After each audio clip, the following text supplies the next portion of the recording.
हाँ, hello guides. मैं Santosh Kumar, MIT engineering college. आज हम आप लोगों को शू अपर लेदर के बारे में बताना चाहेंगे कि हमारा शू अपर जो लेदर है वो प्रैक्टिकली कैसे बनाया जाता है। उसको हम बहुत सारा बच्चा बोलते हैं कि सर थ्योरी तो हम पढ़ लेते हैं लेकिन प्रैक्टिकली वो होता कैसे है, तो वो थोड़ा सा बताइए कि प्रैक्टिकली अगर हम बनाना चाहें तो हम कैसे बना सकते हैं शू अपर। देख कर तो समझ लेते हैं या हमारे पास रहता है प्रोसेस, तो उस चीज़ को हम प्रोसेस भी फॉलो करके हम जानते हैं। लेकिन एक्चुअली हमारा जो इंडस्ट्री लेवल पर जो वर्क हमारा होता है वो कैसे कैसे होता है, मतलब क्या प्रोसेस, किस तरह से क्या क्या केमिकल हमारा फॉलो होता है, फिर हम कैसे करते हैं स्टेप बाय स्टेप। एक्चुअली हमको पूरे स्टेप बाय स्टेप चाहिए। तो इसके लिए अगर हमको शू अपर लेदर बनाना है तो सर्वप्रथम हमको करना क्या पड़ता है कि पहले हमको लेदर का सिलेक्शन करवाना पड़ता है, जो कि आपको अगर आप जानते हैं तो ठीक है, नहीं तो आपको वो सिलेक्शन करके देता है। एक सिलेक्टर होता है जिसका काम है आपको सिलेक्शन करके देना शू अपर। हाँ, हम लोग को ये जानना रहता है कि शू अपर का थिकनेस कितना होना चाहिए। तो हमारा 15-16 के अराउंड होता है। तो हम शू अपर बना रहे हैं जिसका हम मान लेते हैं कि हमारा 15-16 सेमी थिकनेस है। और उसको हम क्या करेंगे, जो मेरा पहला ऑपरेशन होगा हम उसको देंगे शेविंग वाला को, वो शेविंग कर लेगा।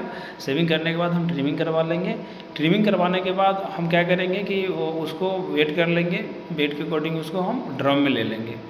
मतलब हमारा शोकिंग जो पहला ड्रम लेने का मतलब है कि मेरा पहला ऑपरेशन स्टार्ट होगा। तो सोक बैक कर लेंगे, सोक बैक में टी और ऑक्जेलिक डाल के हम सोक बैक कर लेते हैं। इसके बाद डायरेक्ट यहाँ पे हम रिग्रूमिंग नहीं करते हैं, इसको डायरेक्ट हम न्यूट्रलाइजेशन कर लेते हैं। आगे का अंदर रिग्रूमिंग और वेटिंग इसमें नहीं होता। तो हम डायरेक्ट क्या कर रहे हैं, हम न्यूट्रलाइजेशन कर लेंगे।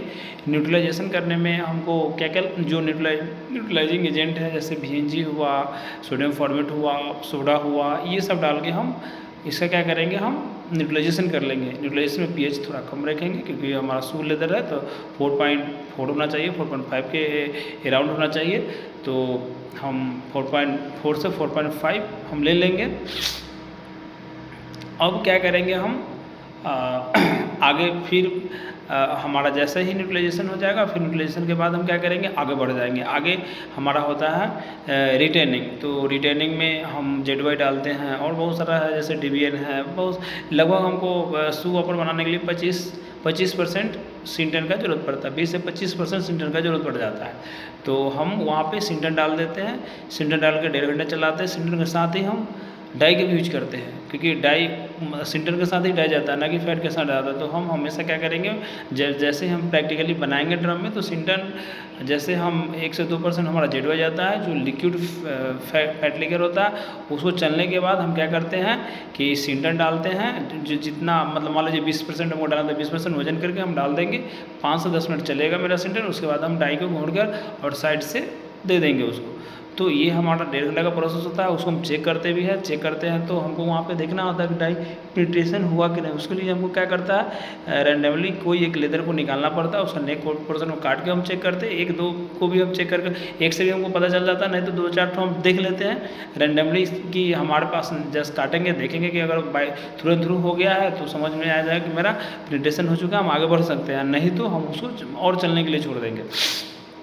तो अगर हमको आइडिया हो गया कि नहीं पेनिट्रेशन हो गया, मेरा पेनिट्रेशन हम खुद चेक किए, वो हमको लगा कि नहीं ठीक है, तो हम आगे बढ़ जाएंगे। आगे हमारा फैट लीकर का प्रोसेस होता है।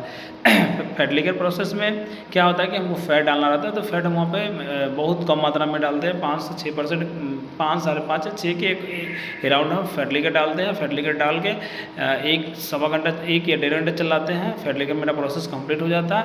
फिर हम एक और ऑपरेशन मेरा होता है जो हमारा फिक्सिंग होता है। वो उसमें क्या करते हैं, फॉर्मिक एसिड डाल 1 घंटे चला के फिक्स कर लेते थे। फिर उसके बाद हम क्या करते हैं, ड्रम आउट कर लेते हैं। इसका कुछ मैकेनिकल ऑपरेशन होता है। जैसे मैकेनिकल ऑपरेशन में हम सैमिंग करेंगे, सेटिंग करेंगे, वैक्यूम करेंगे। इसके बाद हम हैंगिंग करेंगे, कंडीशनिंग करेंगे, नॉर्मली स्टिकिंग होगा, स्टिकिंग नहीं, मुलिसा करेंगे। मुलिसा के बाद हम टॉगल कर लेंगे और टॉगल के बाद हम फिर फिनिशिंग ऑपरेशन में जाएंगे। इसका फिनिशिंग का फिर ये होता है। तो फिनिशिंग फिर अब जब हम फिनिशिंग में जाएंगे तो हमको फिनिशिंग का कुछ मटेरियल के बारे में जानना पड़ेगा कि जैसे उसका एक रेसिपी बनता है जिसको हम सीजन कोट कहते हैं। इसमें प्रोटीन है, वॉक्स है, बाइंडर है, रेजिन बाइंडर है, एक्रेलिक बाइंडर है, कॉम्पैक्ट बाइंडर है, प्रोटीन है, फिलर है, इरिटेटर है, वाटर है, पिगमेंट है, ये सब हमारा रेसिपी रहता है। इसका हो सकता है इसमें अगर हमको नेसेसरी अगर पड़े तो हम डाइसोल्यूशन को भी का यूज कर सकते हैं। तो ये सब का एक सेट ऑफ रेशियो होता है, वो रेशियो भी हम बता नहीं रहे, वो सबका रेशियो हम एक वीडियो इसका बनाया हुआ है जिसमें पूरा हम रेशियो बता चुके हैं। तो एक रेशियो सेटअप रहता है, उसके अकॉर्डिंग हम सब निकालते हैं, एक सीजन बनाते हैं। सीजन बनाने के बाद हम क्या करते हैं, जो हमारा शू और लेदर जो क्रस्ट जो बना हुआ उसके ऊपर फर्स्ट एक वन टाइम कोडिंग मतलब एक स्प्रे चलाते हैं। स्प्रे चलाने के बाद उसको 1-2 घंटा के लिए छोड़ देते हैं। उसके बाद क्या करते हैं, उसको हम हेयर सेल कर लेते हैं। हेयर सेल करने के बाद फिर क्या करते हैं, उसको 1 या 2 स्प्रे करते हैं। करने के बाद फिर क्या करते हैं, फिर हम सैन ग्लास कर लेते हैं। सैन ग्लास करने के बाद फिर हम उसको एक स्प्रे मतलब वन टाइम हम स्प्रे करते हैं। वन टाइम स्प्रे करने के बाद हम क्या करते हैं, फिर लेगर कोड चलाते हैं। लेगर कोड चलाने के बाद क्या करते हैं, हम प्लेट कर लेते हैं। प्लेट करने के बाद हमारा वो कंप्लीट हो जाता है। कंप्लीट होने के बाद फिर हम क्या करते हैं, उसको फाइनली हमारा ये होता है प्लेट, उसमें जाकर प्लेट करते हैं। और प्लेट करने के बाद मेरा कंप्लीट हो जाता है। कंप्लीट होने के बाद फिर हम उसको मतलब अपना मेजरिंग करते हैं। मेजरिंग के बाद पैकिंग करते हैं, फिर उसको हम डिस्पैच कर देते हैं।